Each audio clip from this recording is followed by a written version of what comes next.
नमस्कार दोस्तों, यह है ज्ञानधारा चैनल। आज हम लोग एक नया प्रश्न पत्र लेंगे और उसको सॉल्व करेंगे। यह प्रश्न पत्र है HPSC Haryana public service commission या हरियाणा लोक सेवा आयोग द्वारा असिस्टेंट प्रोफेसर के लिए भूगोल विषय से आयोजित की गई परीक्षा का, जिसमें कुल 100 प्रश्न हैं तथा जो प्रश्न को सॉल्व करने की समयावधि है वो 2 घंटे है। निगेटिव मार्किंग नहीं है। इसकी जो परीक्षा हुई थी वो 2017 में मार्च में हुई थी। तो आइए देख लेते हैं कि किस प्रकार के प्रश्न पूछे गए हैं। तो जो पहला प्रश्न आपसे पूछा गया है, आप देख लेते हैं कि आपसे पूछा गया है कि निम्नलिखित में से कौन सा गलत है। ठीक है, एक तरफ आपके भूगोलवेत्ताओं के नाम दिए हैं तथा दूसरी तरफ उनके द्वारा लिखी गई किताबों के नाम दिए हुए हैं। तो हंटिंगटन के सामने दिया हुआ है पल्स ऑफ एशिया। तो हंटिंगटन ने पल्स ऑफ एशिया लिखी है कि नहीं लिखी, आप बताइए। लिखा उन्होंने। उसके बाद DM स्मिथ, उन्होंने कौन सी किताब लिखी है, ज्योग्राफी ऑफ वेलबींग, वो भी आपका सही है। तीसरा है आपका Taylor, theoretical problems of geography, ये आपका सही नहीं है। और चौथा है आपका Shaler, nature and man in America. तो जो गलत है वो आपका कौन सा गलत है, आप आसानी से यहाँ से देख सकते हैं कि टेलर ने यह किताब नहीं लिखी। तो लिखी किसने है वो आपके सामने लिखा हुआ है, आप समझ सकते हैं। ठीक है, तो आप इसको आसानी से देख लेंगे कि कौन सा इनकरेक्ट है। आपका सी नंबर ऑप्शन इनकरेक्ट है। अगला प्रश्न आपसे जो पूछा गया है कि द रबारीज आर, ठीक है, रबारी हैं। ऑप्शन दिया हुआ है केरल के मछुआरे, फिशरमैन ऑफ केरल, दूसरा है गुजरात के खानाबदोश, पोस्टरेलिटिक्स ऑफ गुजरात, तीसरा है तमिलनाडु के खानाबदोश, पोस्टोरेलिस्ट्स ऑफ तमिलनाडु, और चौथा है आपका राजस्थान के चरवाहे, शेफर्डर्स ऑफ राजस्थान। तो आपका जो सही उत्तर है वो कौन सा होगा, आप बताइए कि रबारीज कहाँ से हैं। वो आपका जो सही उत्तर है वो आपका है गुजरात के खानाबदोश थे। अगला जो प्रश्न पूछा गया है, 3 नंबर प्रश्न आपसे पूछा गया है कि ब्लू और नील नदी, ब्लू नील नदी और व्हाइट नील नदी किस शहर पर मिलती हैं। आपसे ये प्रश्न पूछा गया है। Blue Nile and White Nile meet in the city of, option दिए हुए खार्तूम, असवान, ओमदुरमन और अलगिजा। तो आपका जो सही उत्तर है वो आपका है खार्तूम। अगला जो प्रश्न आपसे पूछा गया है 4 नंबर प्रश्न, उसको हम लोग देख लेते हैं कि निम्नलिखित विभिन्न विविध भौगोलिक विशेषताओं के साथ एक क्षेत्र के प्रतिनिधि गांवों के चयन के लिए सबसे उपयुक्त नमूना तकनीक है। Which of the following sampling technique is most suitable for the selection of representative villages of an area with diversified geographical features? Option दिए हुए हैं सिस्टमेटिक, स्ट्रेटिफाइड रैंडम, रैंडम और क्लस्टर्ड। तो आपका जो सही उत्तर है वो है आपका स्ट्रेटिफाइड रैंडम। अगला जो प्रश्न आपसे पूछा गया है, 5 नंबर प्रश्न आपसे पूछा गया है कि संयुक्त राज्य अमेरिका में शहरों की परिधि में सब्जियों, फलों और फूलों की गहन खेती को क्या कहते हैं। The intensive cultivation of vegetables, fruits and flowers in the periphery of cities in USA is called. Option दिए हुए truck farming, factory farming, market farming और एग्री फार्मिंग। तो आपका जो सही उत्तर है वो आपका है ट्रक फार्मिंग। अगला जो प्रश्न आपसे पूछा गया है कि कनाडा के घास के मैदानों की क्या विशेषता है। The prairies of Canada are characterised with, option दिए हुए अनुकूलतम जनसंख्या, ऑप्टिमम पॉपुलेशन, जनसंख्या अभाव, अंडर पॉपुलेशन, अधिक जनसंख्या, ओवर पॉपुलेशन, चौथा है आबादी विहीन, नॉन एक्यूमीन। तो आपका जो सही उत्तर है बताइए कौन सा होगा कि जो कनाडा का प्रेरी मैदान है वो जनसंख्या के मामले में कैसा है, वो आपका जनसंख्या का अभाव है। वहां पे क्या है, अंडर पॉपुलेशन है। तो अगला जो प्रश्न आपका पूछा गया वो हम लोग देख लेते हैं। अगला जो प्रश्न आपसे पूछा गया है 7 नंबर प्रश्न कि स्मिथ ने किसको फ्रांस के रिटर की उपाधि से नवाजा। Who is titled as Ritter of France by Smith. Options दिए हुए हैं Elisee Reclus, Philippe Buache, Omalius d' Halloy, Baron बैक्वेवर्ट। तो आपका जो सही उत्तर है वो आपका है एलिसी रेकलस। अगला प्रश्न आपसे जो पूछा गया है कि सिंधु जल संधि 1960 के विनियमन के अनुसार भारत सिंधु नदी का केवल डैश डैश डैश परसेंटेज पानी ही उपयोग कर सकता है। According to regulation of the Indus Water Treaty 1960, India can use only this much of percentage of the total water carried by Indus river system. Option दिए हुए हैं 15, 20, 30, 60। आपका जो सही उत्तर है वो आपका है 20%, मतलब 80% पानी पाकिस्तान उपयोग करता है। अगला जो प्रश्न आपसे पूछा गया है 9 नंबर कि वस्तु विनिमय प्रणाली को संदर्भित करता है। Barter system refers to.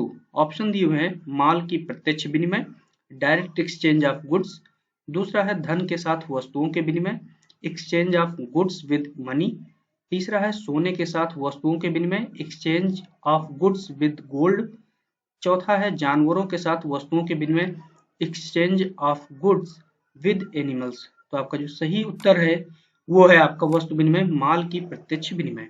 Okay, तो आपका ये पहला नंबर ऑप्शन सही हो जाएगा। 10 नंबर प्रश्न क्या पूछा गया है, पढ़िए आप लोग, देखिए क्या पूछा गया है।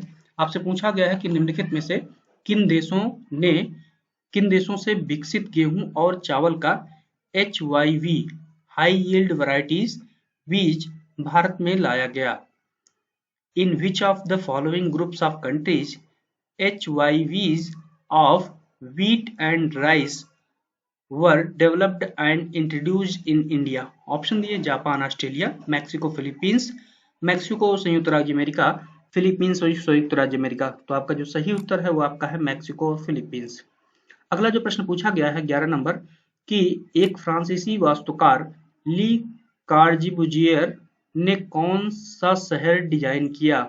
ए French architect Le Corbusier design which city. Option दिए हैं बेंगलोर, चंडीगढ़, कोलकाता, चेन्नई। तो आपका जो सही उत्तर है वो आपका है चंडीगढ़। अब आप बताइए कि दिल्ली को किसने डिजाइन किया, सोचिएगा। अगला जो आपसे प्रश्न पूछा गया है वो 12 नंबर प्रश्न है कि किनले हेविसाइड परत या ई परत के निर्माण के लिए सौर अल्ट्रावायलेट फोटॉन किससे प्रतिक्रिया करते हैं। किनले हेविसाइड लेयर और E layer is produced due to interaction of solar ultraviolet photons with. Option दिए हुए हैं नाइट्रोजन एवं ऑक्सीजन अणु, nitrogen and nitrogen molecules, nitrogen और नाइट्रोजन के अणु, दूसरा है आपका ऑक्सीजन और ऑक्सीजन के अणु, ऑक्सीजन एंड ऑक्सीजन मॉलिक्यूल्स, तीसरा है ओजोन, चौथा है आपका हीलियम और हाइड्रोजन परमाणु, हीलियम एंड हाइड्रोजन एटम्स। तो अब आप बताइए कि इसमें से आपका कौन सा सही उत्तर है। तो आपका जो सही उत्तर है वो आपका है नाइट्रोजन और नाइट्रोजन के अणु। अगला जो प्रश्न आपसे पूछा गया है कि कौन सा प्रमाण प्लेट टेक्टोनिक सिद्धांत में सहायक नहीं है। Which evidence does not support the plate tectonic theory? Option दिए हुए हैं जिग्सा फिट, दूसरा है समुद्र तल प्रसार सी फ्लोर स्प्रेडिंग, तीसरा है समान जल निकास व्यवस्था सिमिलर ड्रेनेज सिस्टम, चौथा है समान चट्टान प्रणाली सिमिलर रॉक सिस्टम। तो आपका जो सही उत्तर है वो आप बताइए कौन सा होगा। वो आपका जो सही उत्तर है वो आपका है 3 नंबर की समान जल निकास व्यवस्था। अगला जो प्रश्न आपसे पूछा गया है 14 नंबर प्रश्न कि किस देश में सबसे लंबा रेलवे नेटवर्क है। Which country has the longest railway network. अब आप बताइए कि कौन सा आपका उत्तर सही होगा। तो आपका जो सही उत्तर है वो है आपका संयुक्त राज्य अमेरिका। अगला जो प्रश्न पूछा गया है कि फॉल्स कलर कंपोजिट में मतलब FCC जिसे बोलते हैं में निर्मित क्षेत्र को किस रंग से दिखाया जाता है या दिखाया गया है। The built up area in false colour composite is shown by. Option दिए हुए हैं लाल मतलब रेड कलर, हरा ग्रीन कलर, काला से गहरा नीला ब्लैक टू डार्क ब्लू और नीला ब्लू। तो आप जो बिल्टअप एरिया है या बिल्टअप स्पेस है वो आपका नीले कलर से दिखाया जाता है। ओके, उसके बाद हम लोग देखते हैं अगला प्रश्न। अगला प्रश्न है कि अस्थिर बसाव वाले किन लोगों का होता है। अस्थिर बसाव किन लोगों का होता है। Which people observed unstable settlements. Option दिए हुए किसानों का फार्मर्स, पशु फार्म में काम करने वाले लोगों का रेंचर्स, तीसरा है खान में काम करने वाले लोगों का माइनर्स, पशुचारी देहातियों का पास्चुरालिस्ट्स। तो आपका जो सही उत्तर है वो आपका है पशुचारी देहातियों का। इसके बाद 17 नंबर प्रश्न आपसे पूछा गया है कि आप बताइए कि the round world and the winning peace नामक पेपर किसने पेश किया? The paper entitled the round world and the winning of peace was introduced by.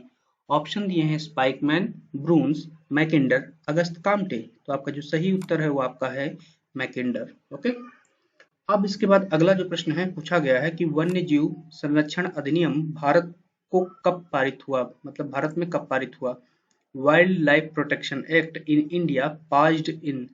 Option दिए हुए हैं 1972, 1992, 1974, 1976। तो आपका जो सही उत्तर है वो आपका है 1972 या 1972। 19 नंबर प्रश्न आपसे जो पूछा गया है कि आम तौर पर नक्शे में ऊपर की तरफ उत्तर दिशा दिखाई जाती है क्योंकि the generally the north direction is shown upward in the maps because of. Option दिए हुए हैं उत्तरी ध्रुव, ऊपर उत्तरी ध्रुव है, नॉर्थ पोल इज अपवर्ड, दूसरा है राजनीतिक कारण, पॉलिटिकल रीजन, तीसरा है उत्तर में स्थल क्षेत्र अधिक है, land area is more in north, तीसरा है खगोलकीय कारण, एस्ट्रोनॉमिकल रीजन्स। तो आपका जो सही उत्तर है वो आपका है राजनीतिक कारण। अगला जो प्रश्न पूछा गया है 20 नंबर कि निम्नलिखित में से किस महाद्वीप में जनसंख्या वृद्धि सबसे अधिक है? विच of the following continents has the highest growth of population? Option दिए हुए हैं एशिया, नॉर्थ अमेरिका, अफ्रीका और दक्षिणी अमेरिका। तो आपका जो सही उत्तर है वो आपका है अफ्रीका। अगला जो प्रश्न आपसे पूछा गया है कि CO2 और जलवाष्प कितनी ऊंचाई पर विलुप्त हो जाते हैं? CO2 मतलब carbon dioxide and water vapour extinct after. Options दिए हुए हैं 150 किलोमीटर, 50 किलोमीटर, 90 किलोमीटर और 130 किलोमीटर। अब आप बताइए कौन सा सही है? तो आपका जो सही है वो है आपका 90 किलोमीटर। अगला जो प्रश्न आपसे पूछा गया है 22 नंबर कि इटली में खून वर्षा या ब्लड रेन का कारण है। The blood rain in Italy is associated with. Option दिए हुए हैं वायु प्रदूषण मतलब एयर पोल्यूशन, दूसरा है ग्लोबल वार्मिंग, तीसरा है फॉन, चौथा है सिरको। तो इटली में जो खून वर्षा का प्रमुख कारण क्या है बताइए आप? तो आपका उत्तर सही है सिरको। अगला जो प्रश्न आपसे पूछा गया है कि वितरण मानचित्र में कौन सी एक मात्रात्मक विधि नहीं है? विच is not A quantitative method in distribution map. Option दिए हुए हैं आइसोप्लेथ मेथड, दूसरा है जियोमेट्रिकल सिंबल मेथड, तीसरा है डॉट मेथड, चौथा है कोरप्लथ मेथड। तो जो HPSC की आंसर की जारी हुई थी उसमें उन्होंने जो माना था वो माना था आपका आइसोप्लेथ मेथड को, लेकिन जो होना चाहिए एक्चुअल में उत्तर वो है आपका जियोमेट्रिकल सिंबल मेथड। अगला जो प्रश्न पूछा गया है 24 नंबर कि ट्रांस साइबेरियन रेलमार्ग को दिखाने के लिए कौन सा प्रक्षेप मानचित्र प्रक्षेप बेहतर है? Which projection is suitable to show the trans Siberian railway? Option दिए हुए हैं Mercator, conical with standard parallel, तीसरा है पॉलीकोनिक, चौथा है स्टीरियोग्राफिक। तो आपका जो सही उत्तर है वो आपका है कोनिकल विद स्टैंडर्ड पैरेलल। अगला जो प्रश्न आपसे पूछा गया है 25 नंबर कि सिविलाइजिंग रेल्स की अवधारणा को किसने सामने रखा? Who put forward the concept of civilising rails? Option दिए हैं जेफरसन, बुचनान, ईसा बोमैन और शेलर। तो आपका जो सही उत्तर है वो आपका है जेफरसन। अगला जो प्रश्न आपसे पूछा गया है 26 नंबर कि कड़ाके की ठंड और सूर्य के प्रकाश की अनुपस्थिति के चलते टुंड्रा जलवायु में वनस्पति जगत की कुल प्रजातियों में से मात्र डैश डैश डैश प्रतिशत प्रजातियां ही विकसित हो सकी हैं। Only dash dash dash percentage species of the total world species of the plant could develop in tundra climate because of severe cold and absence of sunlight। Option दिए हुए हैं 1%, 3%, 5% और 8%। अब आप बताइए कि इसमें से आपका कौन सा आंसर सही होगा? तो आपका जो सही उत्तर है वो आपका है 3%। अगला प्रश्न आपसे पूछा गया 27 नंबर कि समान यात्रा समय लगने वाले स्थानों को जोड़ने वाली काल्पनिक रेखाओं को क्या कहते हैं?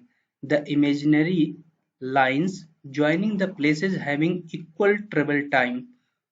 ऑप्शन दिए हुए हैं आइसोक्रोन्स, आइसोटेक, आइसोडोपेन, आइसोफेन। तो आपका जो सही उत्तर है वो आपका है आइसोक्रोन। अब आइसोडोपेन, आइसोटेक और आइसोफेन क्या होता है वो आपको पता करना है। इसके पहले की वीडियोस में बताया जा चुका है, तो आप प्रयास करिए और जानने को जानिए, क्योंकि आपसे इनमें से भी प्रश्न पूछे जा सकते हैं। 28 नंबर प्रश्न आपसे पूछा गया है कि भारत के उत्तरी मैदानों में घने बसाव में शूद्र निम्न जाति जिनके देवता यम हैं, गांव की किस दिशा में रहते हैं? In the compact settlement of northern plains of India, the Sudras or lower caste having deity Yam occupies dash dash dash of the village। Option दिए हुए हैं उत्तर की तरफ नदर्न साइड, पश्चिम की तरफ वेस्टर्न साइड, दक्षिण की तरफ सदर्न साइड, पूर्व की तरफ ईस्टर्न साइड। तो आपका जो सही उत्तर है वो आपका है दक्षिण की तरफ। 29 नंबर प्रश्न आपसे पूछा गया है कि हाल ही के वर्षों में बर्फबारी मैक्सिको की सीमा से परे संयुक्त राज्य अमेरिका के अधिकांश भागों में हो रही है। इसका कारण हवाओं के विस्तार है। ऑप्शन दिए हुए कि किन हवाओं की विस्तार की वजह से है। इंग्लिश वर्जन है कि in the recent years the snowfall is observed in the most parts of the United states of America beyond the border of Mexico. It is because the extension of dash dash dash winds। Option दिए हुए हैं पूर्गा, blizzard, Chinook और Santa आना। तो आप बताइए कि कौन सा आपका उत्तर सही होगा। तो आपका जो सही उत्तर है वो आपका है ब्लिजार्ड।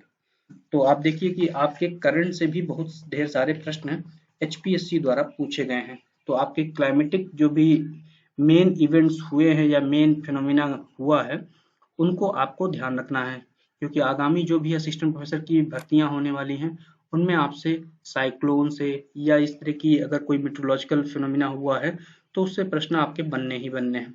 30 नंबर प्रश्न आपसे पूछा गया है कि निम्नलिखित में से कौन सा एक कैलिडोनियन पहाड़ है? Which one of the following is a Caledonian mountain? Option दिए हुए हैं लारेंसियन पर्वत, दूसरा है अरावली पर्वत, पामीर नाट, बैकाल पर्वत। तो आपका जो सही उत्तर है वो आपका है अरावली पर्वत। 31 नंबर प्रश्न आपसे पूछा गया है कि उप उष्णकटिबंधीय उच्च वायुदाब पेटी तथा उपध्रुवीय निम्न वायुदाब पेटी के बीच वायुमंडलीय परिसंचरण को कहा जाता है।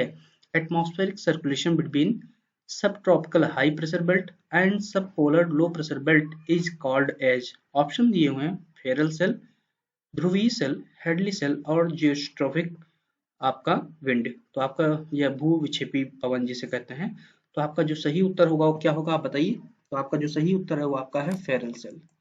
तो इसके पहले के वीडियो में भी हमने आपको बताया था, जो 2019 का पेपर था उसमें भी आपसे इसी तरह से प्रश्न पूछा गया था। तो देखिए पेपर आपका क्या है, ये प्रश्न आपसे कहा थोड़ा घुमा के रिपीटेड है।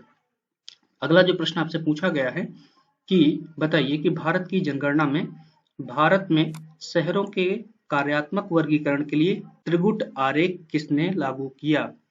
Who in Census of India applied the tertiary or ternary diagram for the functional classification of towns in India? Option दिए हैं P पद्मनाभा, AR नंदा, चंद्रशेखर, अशोक मित्रा।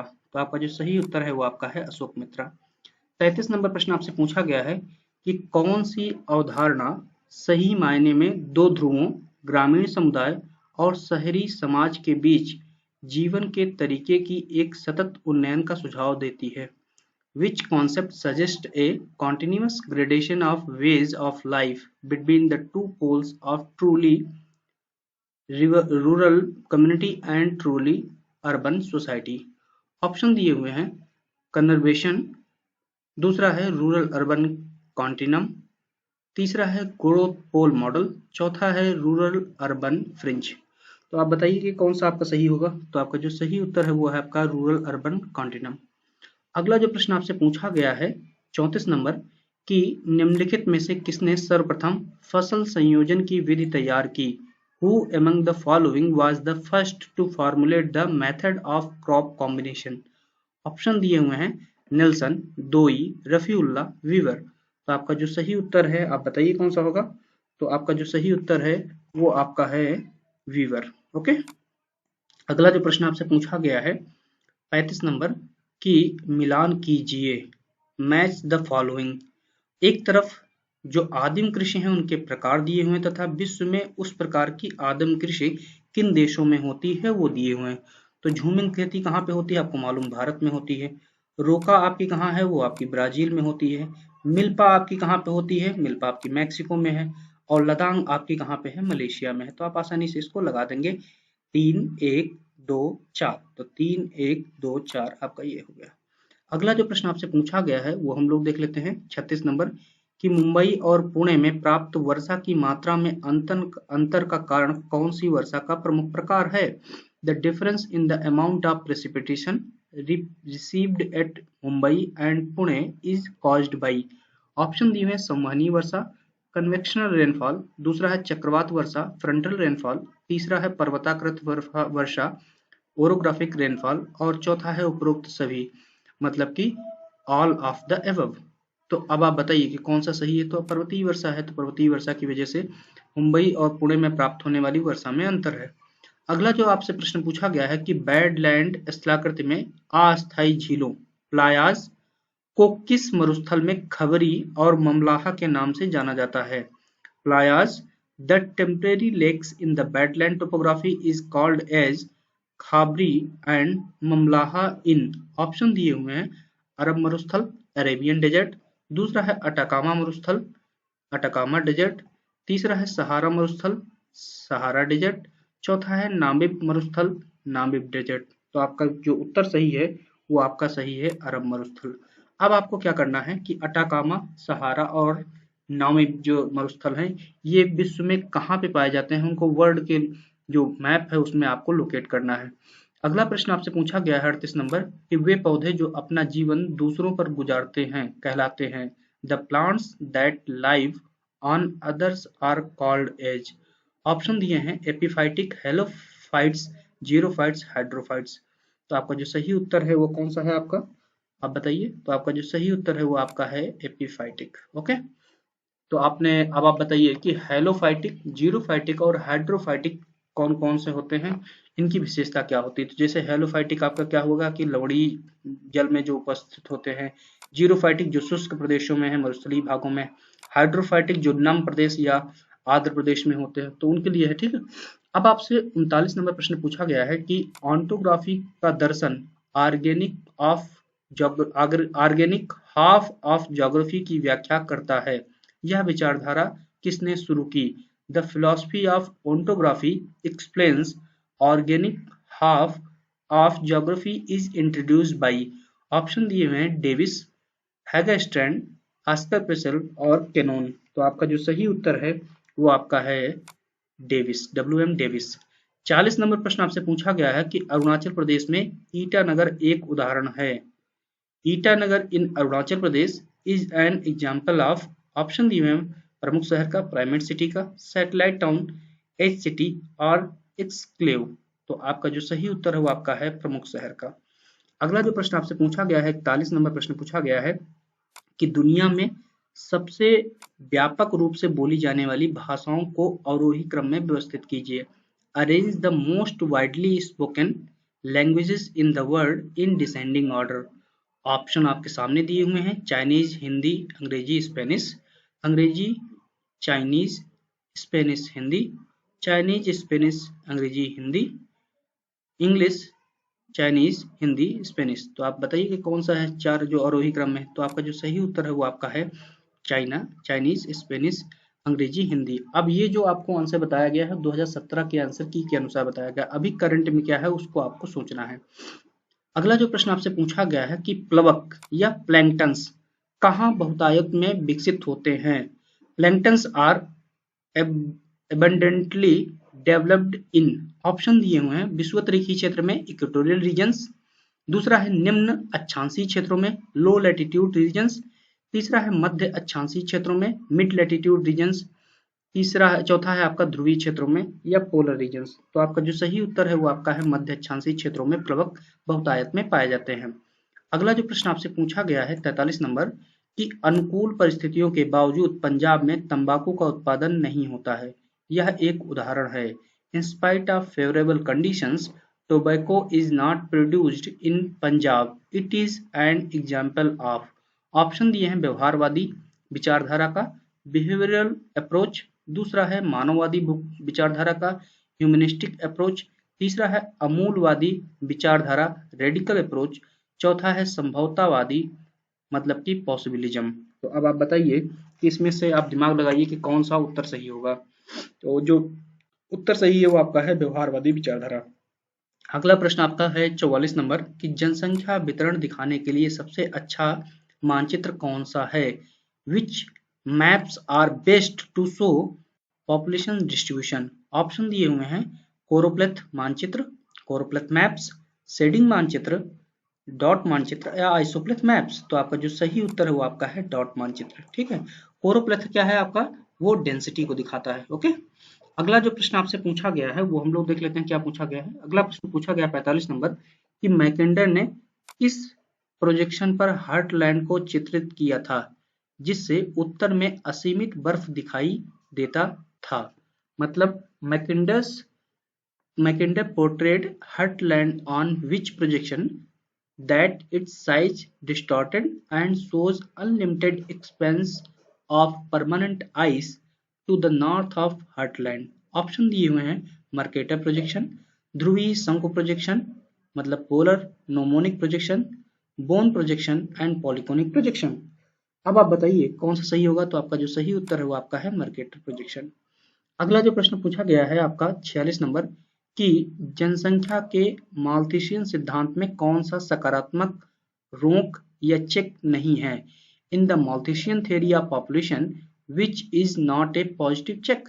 ऑप्शन दिए हुए गरीबी मतलब पॉवर्टी, नैतिक संयम मोरल रेस्ट्रेंट्स, बीमारी डिजीज, युद्ध वार्स। तो आपका जो सही उत्तर है वो आपका है नैतिक संयम। अगला प्रश्न आपसे पूछा गया 47 नंबर पूछा गया है कि प्रसिद्ध कवि फिराक गोरखपुरी की निम्नलिखित लाइनें किसकी ओर ध्यान केंद्रित करती हैं। The renowned poet Firaq Gorakhpuri by his following lines focused on। Option दिए हुए हैं मतलब लाइन दिया हुआ है कि सर जमीने हिंद पर अकवामे आलम के फिराकी कारवां बसते गए हिंदुस्तान बनता गया। आपसे ऑप्शन दिए हुए हैं कि बसाओ मतलब सेटलमेंट, प्रवास माइग्रेशन, जनसंख्या वृद्धि पॉपुलेशन ग्रोथ, विदेशी आक्रमण फॉरेन इन्वेंशन। तो आपके जो ऑप्शन दिए हुए हैं उनमें आपका जो सही उत्तर है वो आपका है प्रवास को दिखा रहा है। ओके, अगला प्रश्न आपसे जो पूछा गया है कि डैश डैश डैश 1995 में विश्व व्यापार संगठन द्वारा प्रतिस्थापित कर दिया गया। Dash dash dash was replaced by World Trade Organization in 1995। Option दिए हुए हैं GATT, trade association, international trade organization अंतरराष्ट्रीय व्यापार संगठन और ट्रिम्स। तो आपका जो सही उत्तर है वो आपका है गेट। तो गेट को प्रतिस्थापित करके 1 जनवरी 1995 को विश्व व्यापार संगठन या WTO वर्ल्ड ट्रेड ऑर्गेनाइजेशन बना। अब आप बताइए कि ट्रिम्स का फुल फॉर्म क्या है और गेट का फुल फॉर्म क्या है। ओके, अगला जो प्रश्न आपसे पूछा गया है 49 नंबर प्रश्न और इस वीडियो का सेकंड लास्ट प्रश्न। तो इस वीडियो में हम लोग केवल 50 प्रश्न को ही कवर करेंगे, दूसरे वीडियो में हम 50 जो शेष बचे हुए प्रश्न हैं उनको सॉल्व करेंगे। पूछा गया है कि सुमेलित कीजिए, एक तरफ धाराएं दी हुई हैं और दूसरी तरफ महासागर दिए हुए हैं। तो इरमिंजर की धारा आपकी कहाँ से जुड़ी हुई है। तो इरमिंजर की धारा आपकी उत्तरी अटलांटिक महासागर से है। अंगुलहास की धारा आपकी कहाँ से है। अंगुलहास की धारा आपकी हिंद महासागर से है। एल्यूशियन की धारा आपकी प्रशांत महासागर से। फॉकलैंड की जो धारा है आपकी दक्षिणी अटलांटिक महासागर से। तो आप आसानी से इसको मिला देंगे। अब उसके बाद आपसे जो अंतिम प्रश्न इस वीडियो का पूछा गया है कि आप बताइए कि एक उष्णकटिबंधीय चक्रवात में हवा की अधिकतम गति कहाँ पाई जाती है। In a tropical cyclone the maximum velocity of wind is observed in. Option दिए हुए तूफान के केंद्र में आई, दूसरा है बाहरी संवहनी पट्टी में आउटर कन्वेक्टिव बैंड, तीसरा है वर्षा के मतलब केंद्र के चारों ओर आई वॉल, चौथा है वर्षा बैंड रेन बैंड। तो अब आप बताइए कि कौन सा आपका सही उत्तर है। मैं आपको 30 सेकंड का समय दे रहा हूं, आप बताइए कि कौन सा आपका सही है उत्तर। तो उम्मीद है आपने सोच लिया होगा कौन सा आपका सही उत्तर है। आपका सही उत्तर है कि केंद्र के चारों ओर मतलब आई वॉल पे सबसे ज्यादा हवा की गति मिलती है उष्णकटिबंधीय चक्रवात में। तो आगे की वीडियो में हम लोग 51 नंबर प्रश्न से लेकर 100 नंबर प्रश्नों तक सॉल्व करेंगे। उम्मीद है कि ये जो 50 प्रश्न हैं आपके आगामी आने वाली परीक्षाओं के लिए बड़े महत्वपूर्ण होंगे। तो आपको बताते चले कि डिफरेंट स्टेट्स के जो असिस्टेंट प्रोफेसर के एग्जाम हुए भूगोल विषय से, उनके सभी प्रश्न पत्रों को वीडियो फॉर्म में अपलोड कर दिया गया है, आप प्ले लिस्ट पे जाके चेक कर सकते हैं। इसके अलावा टीजीटी और डिफरेंट स्टेट्स की जो पीजीटी हैं उनके भी ओल्ड पेपर्स अपलोड किए गए हैं ज्योग्राफी विषय के। तो मेरा प्रयास है कि मैं अधिक से अधिक पेपर्स को अपलोड करूं, जिससे कि आपको पता चल सके कि डिफरेंट स्टेट्स में किस प्रकार के क्वेश्चन पूछे जा रहे हैं, और उन क्वेश्चन के पैटर्न्स को समझते हुए आप अधिकाधिक जो है समझ सके कि आपकी तैयारी कहाँ तक पहुंची हुई है। तो उम्मीद है कि आपसे जो प्रश्न पूछे गए हैं उनको आप कमेंट बॉक्स में पोस्ट करेंगे, और वीडियोस को अपने दोस्तों तक, अपने जो भी फ्रेंड्स हैं, जो भी जूनियर्स हैं, उन तक आप पहुंचाएंगे, जिससे कि उनको भी इन वीडियोस से मदद मिल सकेगी। धन्यवाद।